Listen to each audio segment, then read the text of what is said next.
Feeling lucky? Say hello to my little friend! You wanna play rough? Feeling lucky? So welcome to my Navia review. She's going to be a new main DPS for my account, and I don't pull new DPSs often, so I was pretty excited for this and also look forward to more videos this patch too. So first of all, just leveling Navia up, and you'll realize this too, but the new quality of life updates they put into the level up system is amazing. Look how fast this is. You don't even need to worry about picking up the right book in order to not waste XP. And there's also some new sound effects too. So before getting into the guide proper, let me show you the build I put together. It's C0 with her signature weapon, and I managed to grind out the new artifact set pretty quickly. I got lucky with both of these two flowers, and here's my other pieces. Aside from this goblet, which I already had before, it's nothing crazy, but these are the final stats. We'll get into it later, but I actually found this amount of energy recharge was ideal, maybe even slightly too much. Anywhere from 120 to 130 seemed fine. So let's make this short. How do I sum up her kit in the fastest way possible?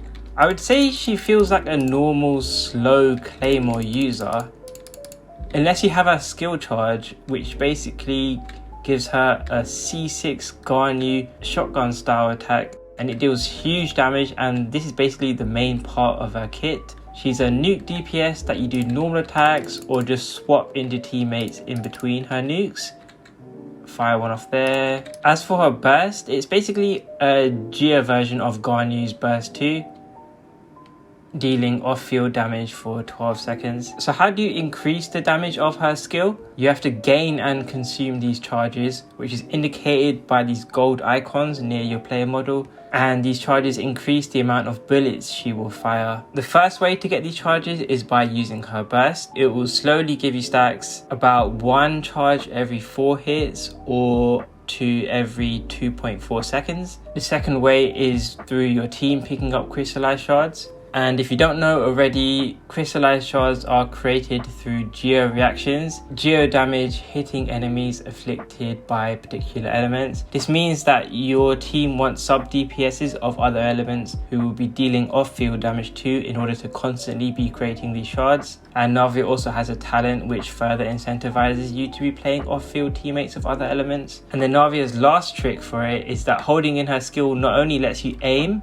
but it also sucks in shards too. It's also important to know that this damage can be random, so try to be close and aim so you connect with as much shells as possible. Lastly, she also gains geo-infused attacks for 4 seconds after using the skill, so you'll be using normal attacks in between her skill uses. So that's pretty much her kit, and we can learn the rest of the nuances through playing. So the first thing I did when I started testing her is I wanted to get her signature set from this new domain here. And to be honest, I spent a lot of time optimizing runs in this new artifact domain, and it was pretty fun and I learned quite a lot. Firstly, figuring out what I thought was the best team, and then the actual setups and rotations to do on Navia in order to get the fastest times. This is what taught me quite a lot about her damage, and I know viewers are used to me speedrunning Abyss, so speedrunning artifact farming might sound a bit weird, but honestly I liked it. So the first thing I learned is basically one of the main reasons outside of her design, one of the main reasons I've been very excited to pull her, which is that her playstyle reminded me of C6 Garnu playstyles,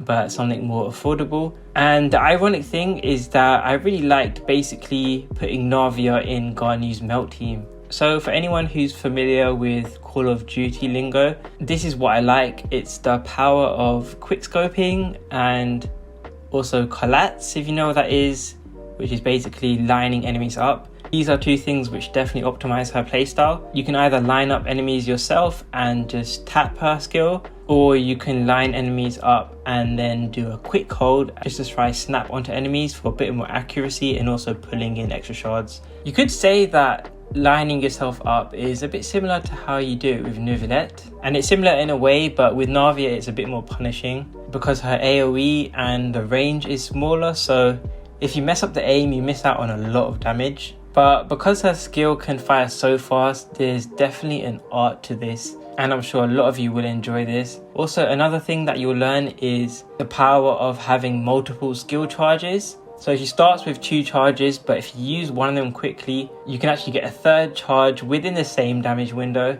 And overall that means if you're able to clear content quickly, this gives her even more nuke potential than you might think on the surface. And as you can see, that's quite a lot of front loaded damage. So by the end of it, once I farmed a 4-piece set for her, I ended up getting this 11-second time, which is pretty cool. And you can see, although she doesn't have the most AoE in her kit, and she is designed to be a bit more single target, I would say she almost has that same effect as Linny, which is that all this nuke potential lets her overperform in AoE content. Now getting into her team requirements, just going to cover again 2 initial things, which is that her talent gives you 40% attack if you have 2 teammates of these elements. And also her kit quite clearly revolves around crystallized shard geo reactions too. So it's quite obvious that regardless of the team, you're going to want to play 2 teammates that are pyro, electro, cryo or hydro, and they have some off-field damage presence just to help generate these crystallized shards. And then after that, since Navia deals quite a lot of geo damage and is probably going to be a hyper carry DPS in your team, that you're going to want some sort of geo support. And you never want to go out of your way for resonances in Genshin, but Geo Res is actually pretty good for Geo DPSs. It will increase the damage of Navia and it will also decrease enemies' resistance. So let's get into the team building, and I've been playing her for a while now and I think I've come to 2 basic conclusions, which is that the ideal team for Navia tries to do 2 things.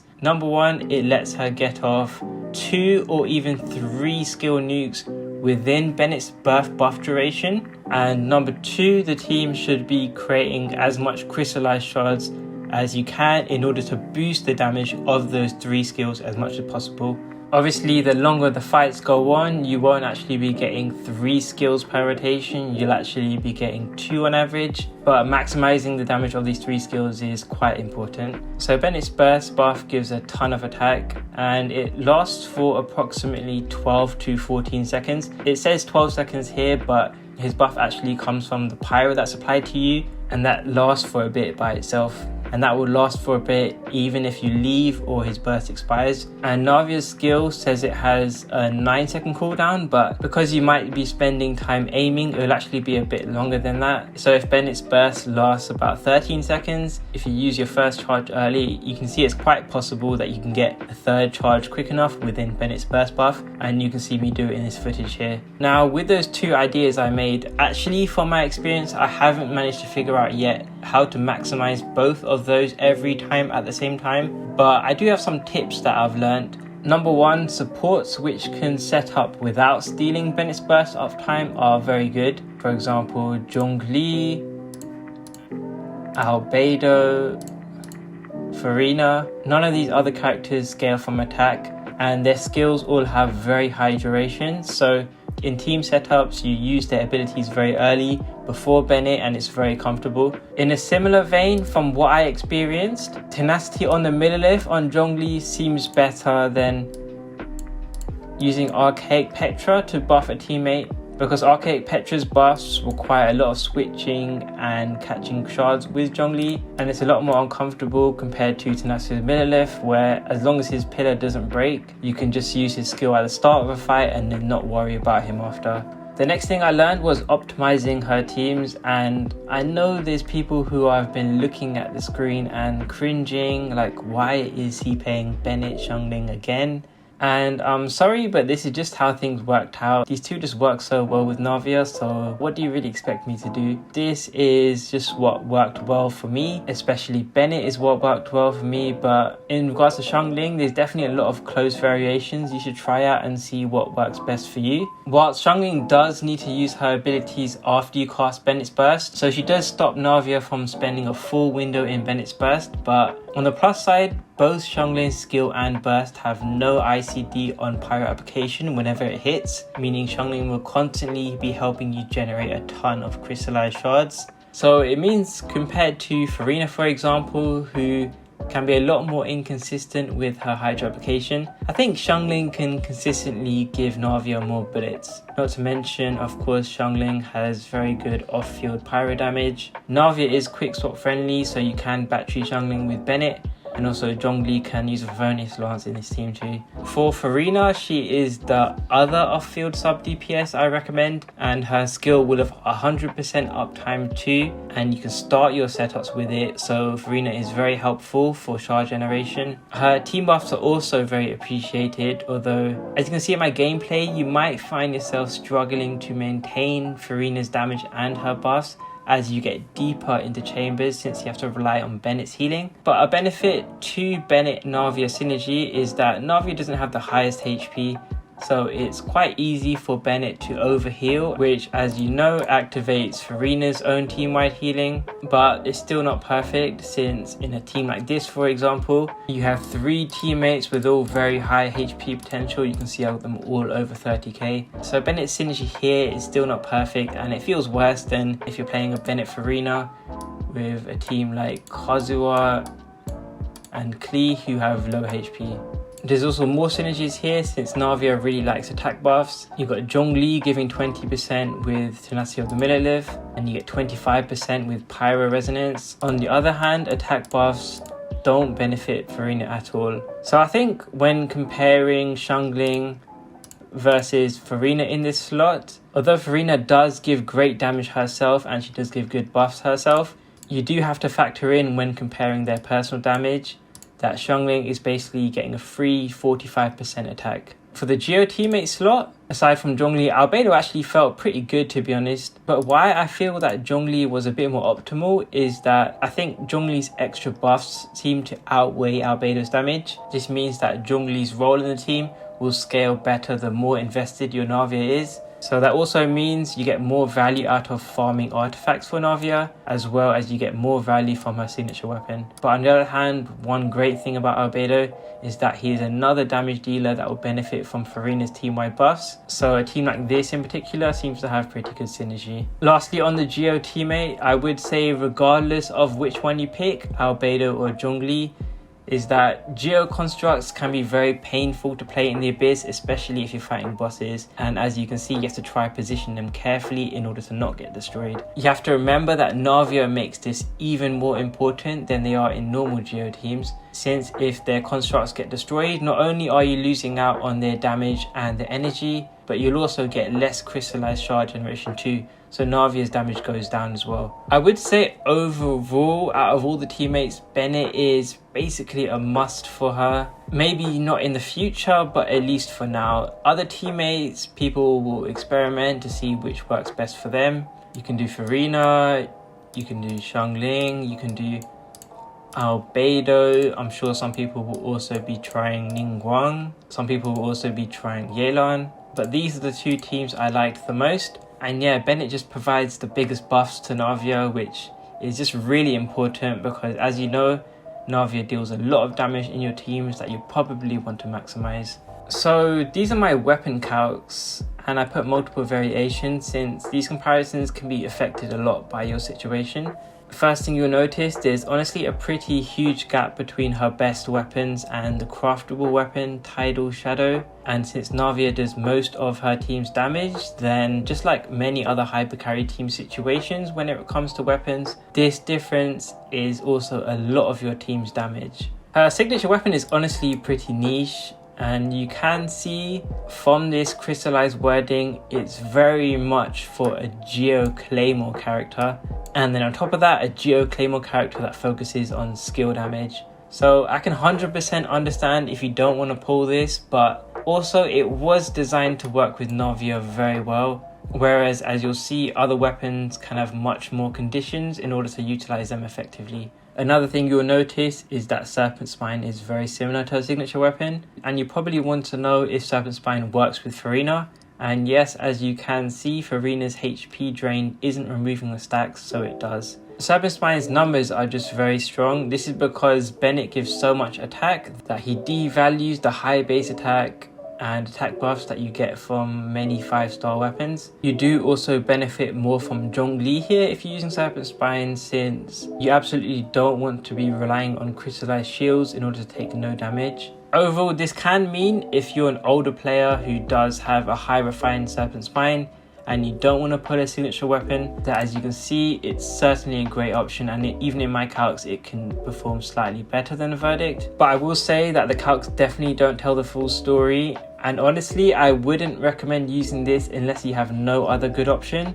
This is because you have to put Navia in your first team slot and wait 20 seconds for it to stack fully every time before you do an Abyss Chamber, and that also means each time you reset you'll have to wait another 20 seconds, and that's just not fun. And as you can see, if you don't stack Serpent Spine's bonus as well, then it does drop off very rapidly. Lastly, you do need to have bought the battle pass 5 times in order to get this, so it's not exactly free to play. Whilst it is possible to be a free to play player and just save up for Verdict, you can also see a bunch of other 5 stars, and they're all pretty much in between the top weapons and the craftable. One thing I did want to show is what happens if you remove Bennett's attack buff. So maybe if you're playing a team with a different healer, you can see that the signature gets a bigger advantage here. As I said, by removing the flat attack buffs from Bennett, the value of Verdict's high base attack and attack buffs gets higher. Honestly, based on this design, it makes me think that Hoyoverse don't intend on keeping Bennett as Navia's best support in the future, and even more so if you factor in Navia's talent here, which also gives 20% attack bonus. I'm sure they don't intend for both weapons to be so close. I think I would like to see a Geo healer who compresses parts of Bennett and Zhongli's roles in Navia teams. Obviously not everything, but you could say maybe a Goro but for attack scaling Geo characters, and then maybe that allows you to remove Zhongli too, and then you can add in a different teammate altogether. For artifacts, the main stats are obvious. You want attack sands, Geo damage goblet, or a really good attack percent goblet if you are playing her with Furina, although it needs to be a lot better than your Geo damage goblet. And then for circlet, either crit damage or crit rate, whichever helps you balance your crit ratio. Navia basically only wants a few stats, which are both crits, energy recharge, attack percent. So this means she isn't easy to min-max. For energy recharge recommendations, personally I tested anywhere from 120 to 130 and that seemed fine.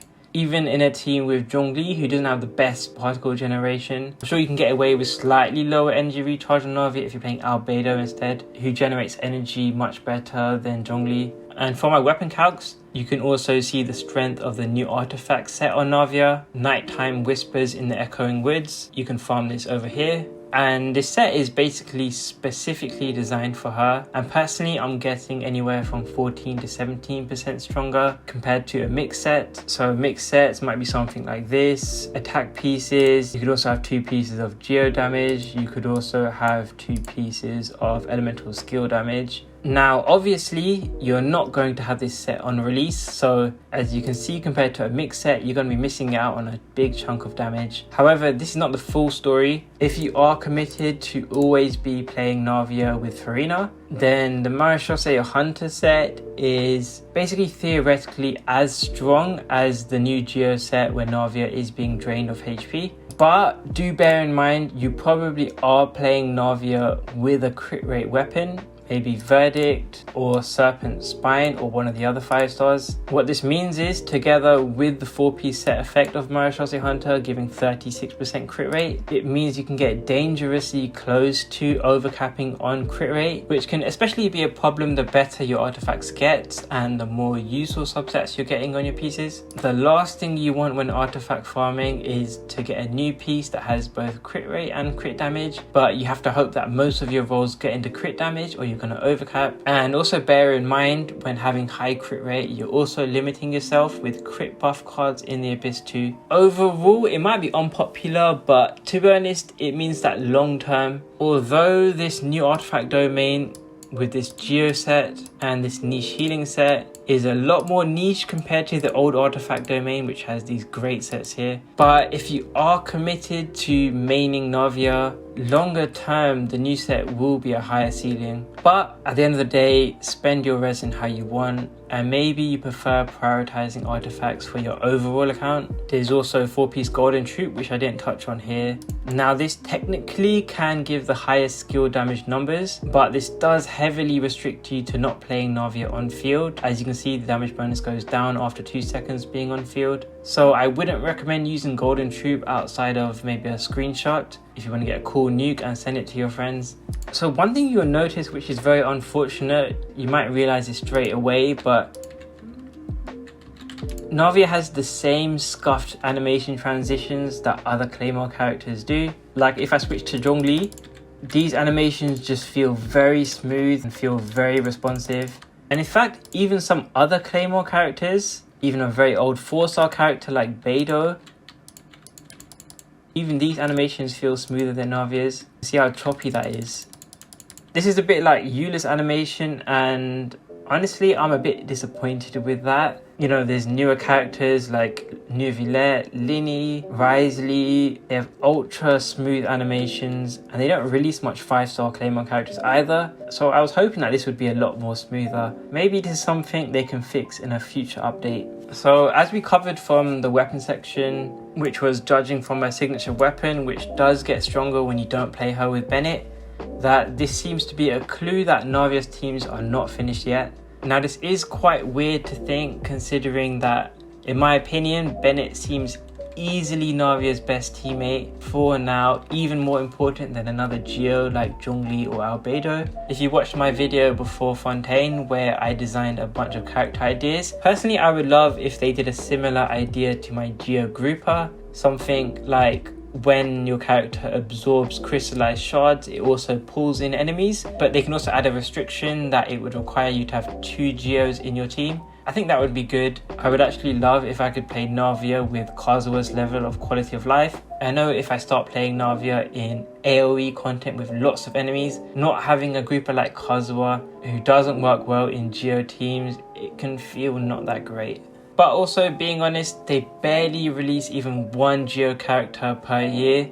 So I don't know how reliable that is, and definitely don't rely on that. These are just my thoughts, and in practice you might be waiting a long time. Besides, I actually really enjoy Navia's teams at the moment, and they definitely don't feel weak. In fact, they feel pretty strong for me. But I am also factoring in that if you are deciding to pull a new main TPS with hyper carry potential, then you are someone who is going to build and invest into them well, rather than playing Navia with low investment for one patch and then moving on to the next DPS.